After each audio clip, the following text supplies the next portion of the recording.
What is going on, guys, and welcome to something new. Now, we've dabbled in various new automotive racing games. There are plenty out there, but this one is big. This is a name that's been talked about and we have been waiting for years. This is Test Drive Unlimited Solar Crown, and this is, in fact, the demo. We aren't in the full game just yet. However, the demo is going to be the best thing that's going to tell us if this game is actually going to be good, because we get a hands-on experience with the actual physics of the game, certain graphics, and certain cars. So starting out in the demo, we are able to choose our first vehicle with this Mustang 5.0 right here as one option. And then we walk over here, and we have a 370Z. Man, they got some inflation on this game, because this is going to cost us over 6 figures. This is basically what Nissan is charging for the new Z right now. We can immediately choose our color. Oh, man, I see that it's an automatic. That's not exactly fun.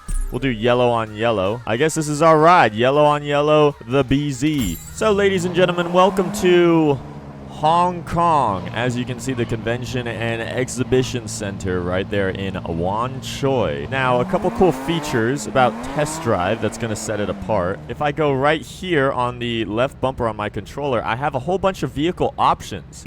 So I can signal, which is the most simple thing in the entire world, but no other game does this, and I love it. Window. Oh, we could roll the windows down.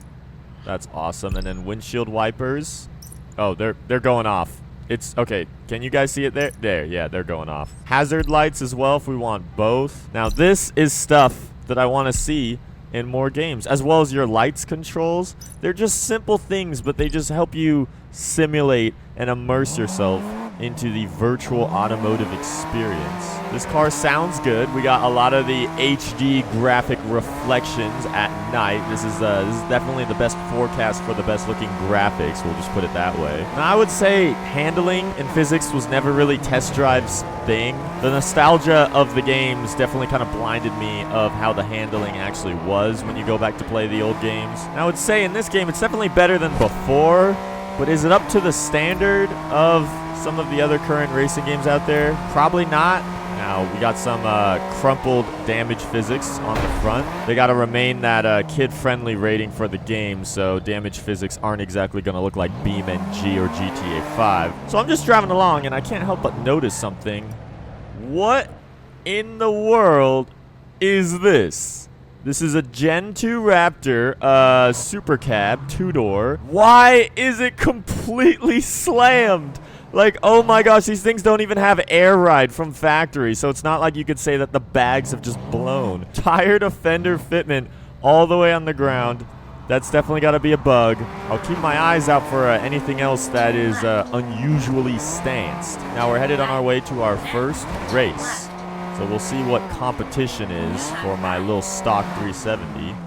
Shopping in Wan Chai. Could my character look a bit more entertained? Truly showing how bored one is just waiting for your other players to load into the lobby, because they're really just mugging it right now.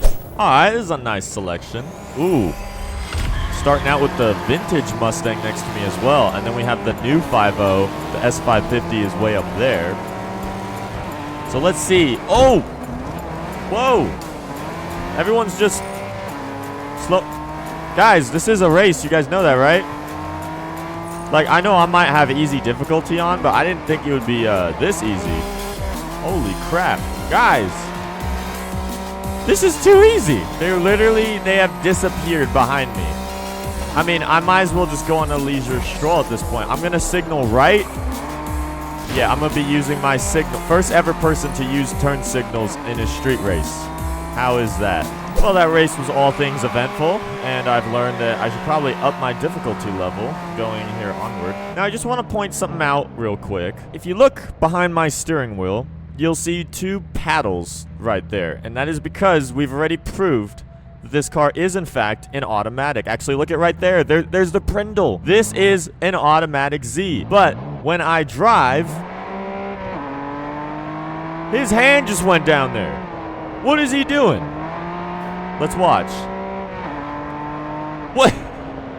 He's using this like a sequential. I mean, it's technically not wrong because there is a plus and minus on the drive mode right down there. So you can shift this car like a sequential, which is something that most automatics these days have, especially if it's a sports car of some sort. I just find it funny that that was their choice, that they didn't animate him using the paddles. I guess it just looks a little more theatrical to do that, but I mean, here's a little tip of advice. If you're driving like this 24/7 in an automatic and your friends find out, they will probably make fun of you. I mean, you might as well just drive with paddles at that point. It's definitely kind of a guilty pleasure that I've only done in automatics before to kind of feel cool. But in a car like this without an actual sequential, it's definitely a little silly. Now, I know I said they only have paper crumple physics in this game, but our rear bumper is actually working its way off, and it's starting to annoy me. So we're going to go to the gas station right here, and this is where we shall repair our 370Z. Do we just drive up? Oh, and then we do hold to repair. Voila! I like that. That was nice. And then we could also change vehicle, but we're sadly too poor in this game and we don't own anything else. You guys join me in a Solar Crown workshop because our task in the upper right says install a part. It's a funny task. I mean, I will gladly install something in this game. As long as it's in a video game, I will be happy to install anything. Give that task to me in real life. I will dread it. But here is our automobile, and we must install something because we have more races that our car is actually not compatible with, which I would argue that it definitely is, considering how the last race went. And, you know, you should just put us in as the underdog, but it's fine.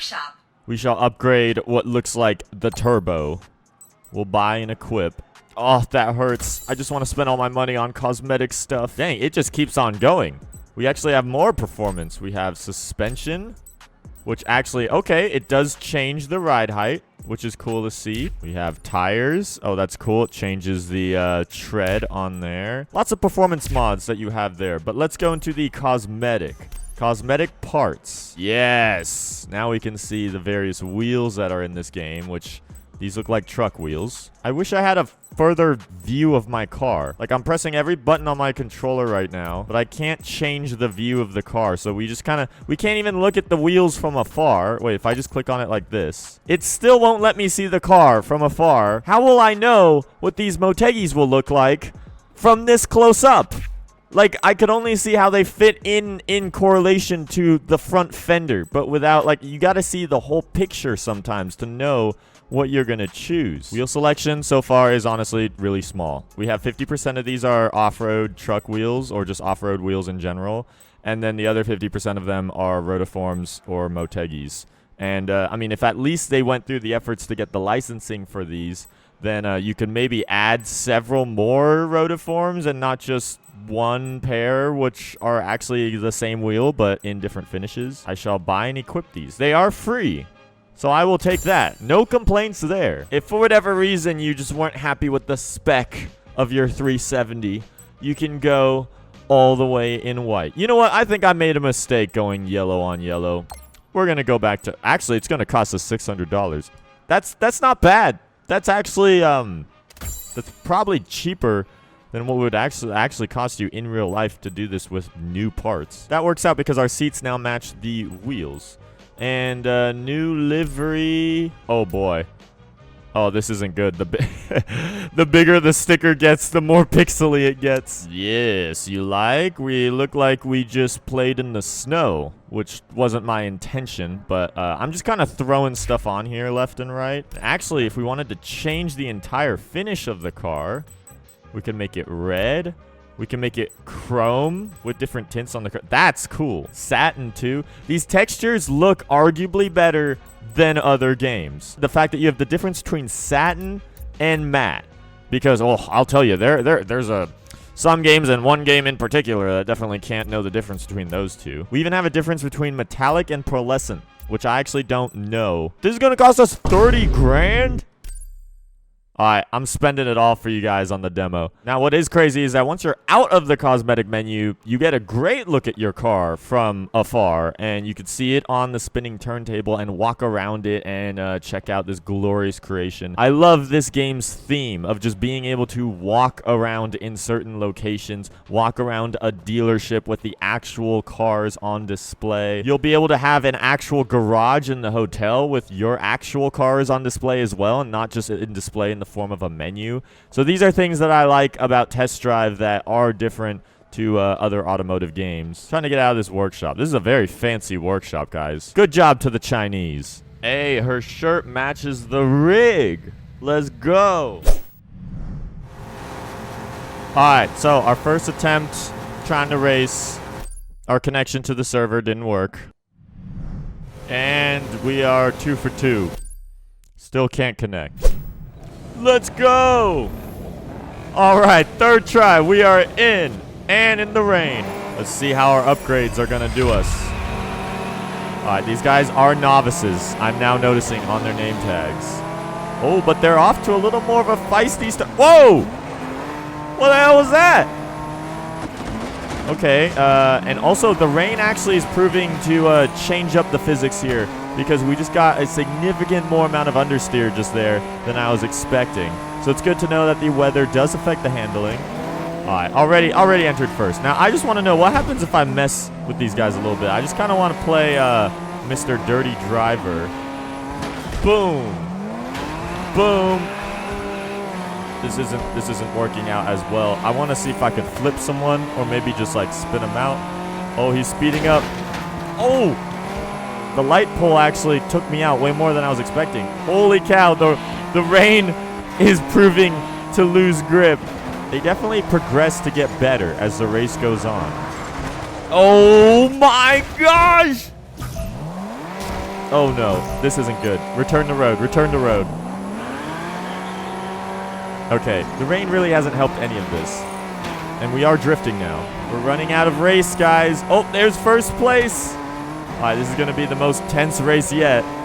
We're right behind him. We don't have much race left. Now, I'm not going to make the same mistake. I'll actually slow down this time, but I'll slow down into him. Haha, what do you think about that? And there is a... Whoa, whoa. You see that? He just almost tried to take me out just there. I don't know where he came from. Oh my. Alright, this has got to be the last corner. And we just understeered all the way through. No. And JackUltraMotive proves yet again that he sucks at racing games. Second place. But you know what? This is the first time second place has made me so happy, because I actually had somewhat of competition that time. Oh, and the server error has occurred. Does this mean I don't get credits for what I just did? Test Drive Unlimited Solar Crown. Will it be any good? I have gotten the hands-on playthrough now through the demo, which isn't the final game, I will say. But from what I've witnessed here in the demo, I think this game has a long ways to go if it were to be something that I would consider playing frequently over the other big racing games. I think the truth of the matter is that if this game came out at least 5 years ago, or maybe more, like when it was first teased or known about, then I think it would have actually stood a really good chance. But based on what I've seen right now, it's more so the standard of gaming that has just kind of worked against this game, because the standard of all the other games on the expectation on what a good open world racing game is these days is insane. I mean, think about what the other franchises have had decades to build upon and get up to, and this game out here, it has had predecessors, but I guess not enough. And it's just, there is kind of a high expectation for Solar Crown just with how long I've known about this game, and I mean how good the past two games were for their time. But I feel like now this game has come out in a time where open world games are exponentially crazier in expectation, in graphics and handling and physics and all the cars and all the modifications and everything that they've been able to build up towards. And this game just, it's not up there. And it's not up there to the point where I'll be choosing to load this up over the other ones yet. This really is only a demo, and it's not the final picture, but based on what I'm seeing here in the demo, I'm a little less hyped up about the actual release on when this actual game will come out in supposed September. So I don't know.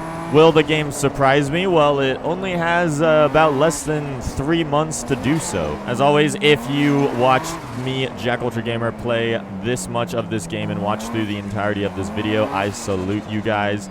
Thank you so much for watching. This will be JackUltraGamer, signing it off.